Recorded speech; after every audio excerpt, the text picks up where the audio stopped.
तुम लोग तो ऐसे करवा रहे हो जैसे कोई हिटलर आ रहा हो। किसी हिटलर से कम नहीं है वो।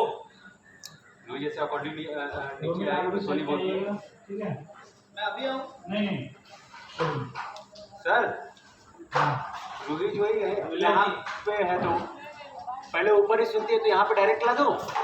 हाँ दोनों साथ में आएंगे। हाँ दोनों साथ में आते हैं पर अभी आते हैं जहाँ पे एकदम समर नहीं यार, जैसा डिस्क्रिप्शन में लिखा क्या हाल है चाल है मैम?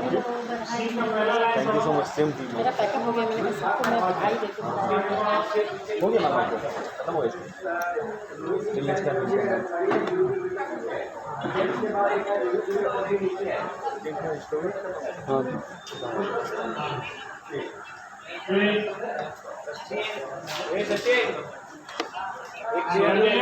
सोनी जी बोलिए। कंटिन्यू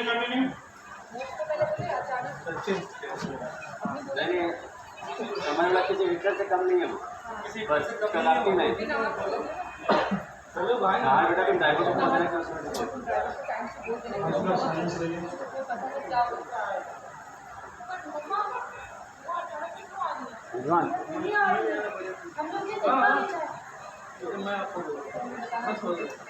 रहे निकल है जिम ऑर्डर क्या है ये बस कुछ चला जिम ऑर्डर जल्दी जल्दी ऐसे समोसा लोग से नहाने बोला। एक महीने जी की दो